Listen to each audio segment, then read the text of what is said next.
Rita de Cássia Macieira, eu sou psicóloga, psico-oncologista e professora do curso de pós-graduação em psicossomática do IJEP, Instituto Jungiano de Ensino e Pesquisa. Hoje eu gostaria de conversar com vocês sobre um tema que muito me interessa, que é a psicossomática e a psico-oncologia. Primeiramente, o que nós entendemos por psicossomática? Nós que trabalhamos na área, entendemos psicossomática como a ciência que estuda a relação de sentido e de significado da interferência da psique no corpo e no corpo na psique. Nesta visão, então, quando há uma doença, é um ser inteiro que adoece. Então, a doença é sempre um complexo e é assim que ela deve ser vista. Jung, no livro A Prática da Psicoterapia, ele já nos lembrava que os processos do corpo e os processos mentais desenrolam-se simultaneamente de uma maneira até misteriosa, mas que, no entanto, eles são dois aspectos do mesmo ser vivo e que o funcionamento inadequado da psique pode trazer tremendos prejuízos ao corpo, da mesma forma que um sofrimento corporal vai afetar a psique, porque ambos, psique e corpo, animam uma mesma vida, são animados por essa mesma vida. Nessa visão, então, a psicossomática é muito mais do que uma especialização, é muito mais do que uma abordagem, é uma atitude frente ao ser humano, com a visão desse ser humano como um ser integral, biopsíquico, social e espiritual, né? Então, embora a doença possa aparecer mais no lado físico, ou mais no lado psíquico, ou mais no lado social, ela atinge esse ser por inteiro. Ela apenas vai se manifestar prioritariamente em uma das dimensões desse ser, mas ela acontece nesta pessoa integral, né? Da mesma forma que algumas doenças, talvez todas aí, elas afetem não apenas o indivíduo, mas todo o seu entorno, aqueles que o cercam. E aí vamos falar de uma doença que é multifatorial, multicausal e que costuma sim afetar não apenas a pessoa, mas todo o seu entorno de uma maneira muito séria, né? E essa doença é a doença oncológica, o câncer. O câncer é como se houvesse um erro de comunicação, em algum momento há uma alteração nas células desse indivíduo e ele começa a se multiplicar de uma forma desordenada, como se fosse uma vida própria dentro da vida, dentro desta pessoa, né? Sem olhar quem está do lado.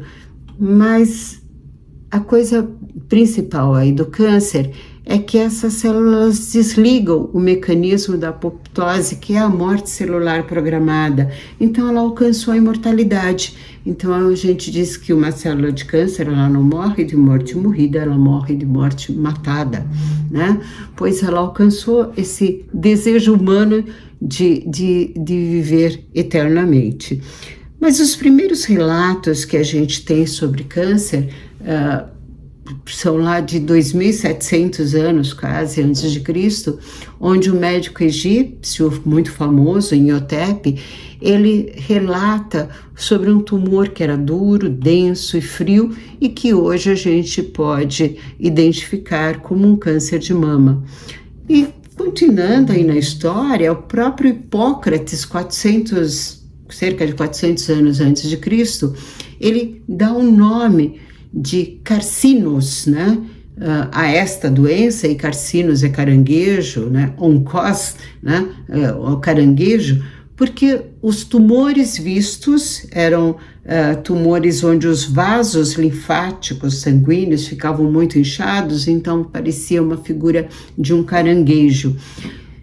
Com todas as ideias a respeito do câncer e com a dificuldade de tratamento, o câncer adquiriu uma visão muito estigmatizada como uma doença que era fatal, e era durante muito tempo, e que causava muita dor e sofrimento.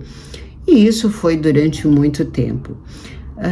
No século XX, essa visão começou a mudar, com os avanços nas técnicas cirúrgicas, a descoberta das anestesias, que aí podiam retirar esses tumores, dando maior qualidade de vida e às vezes a cura da doença, com a questão da radioterapia, a radioterapia não apenas para tratamento, mas também a radioterapia paliativa, com grande avanço na quimioterapia, principalmente a partir da Segunda Guerra, 1945 e por aí. Na década de 60, houve um avanço imenso, com maior possibilidade de tratamento e da doença em si, e também dos efeitos secundários da doença ou do próprio tratamento, e com isso foi gerando cada vez mais otimismo no tratamento do câncer.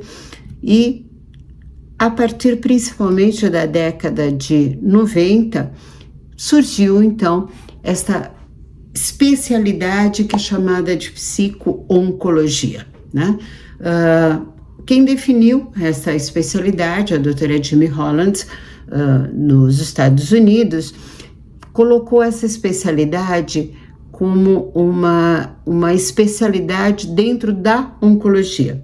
Não é o que acontece aqui no Brasil. No Brasil, a psico-oncologia é uma área que faz a interface entre a psicologia e a oncologia e que utiliza, sim, técnicas da psicologia da saúde, inclusive a questão da psicossomática.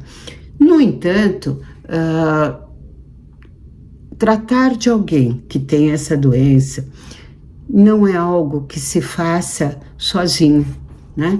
Nós precisamos cada vez mais lutar para que tenha atendimento multidisciplinar, multiprofissional. Então, o advogado especializado em psico-oncologia, que vai brigar pelos direitos do paciente, o assistente social, o enfermeiro, o dentista que vai tratar da cavidade bucal para que não tenha complicações do tratamento, o médico, evidentemente, de várias especialidades. O nutricionista tem um papel extremamente importante na questão da alimentação desta pessoa, mas também com alguns alimentos antineoplásicos. O fisioterapeuta que vai trabalhar com a questão de fadiga, de volta de movimentos depois da cirurgia, etc. Então, cresceu muito a possibilidade de tratamento. No entanto, a gente ainda convive com uma doença que às vezes é enigmática e quando se acha que vai ter algum resultado, acaba tendo outro, então ela se torna imprevisível. Um dos fatores extremamente importantes é o trabalho com a questão emocional e psicológica do indivíduo acometido pela doença e também dos seus familiares, né? Principalmente aquele que é o cuidador principal, que sobre ele recai a maior carga de trabalho e de responsabilidade no trato com o doente. E por que a psico-oncologia e essa visão psicossomática é importante? O primeiro ponto, e é óbvio, é facilitar a adesão ao próprio tratamento, né? O tratamento que vai incluir, às vezes, radioterapia, vai incluir técnicas cirúrgicas, pode causar dor durante um tempo, mas também hoje se tem um cabedal enorme de recursos para que o tratamento seja menos agressivo possível e que a qualidade de vida desse sujeito durante o tratamento e também depois do término do tratamento possa ser uma boa qualidade de vida. Mas há outros fatos, há outros momentos em que a psico-oncologia é importante. Desde a prevenção primária, que está ligada ao estilo de vida, a detecção precoce aí do câncer, até o atendimento durante o tratamento e a fase terminal, que pode ser o término do tratamento ou a terminalidade da pessoa, então trabalhar com as questões do luto e pós-luto.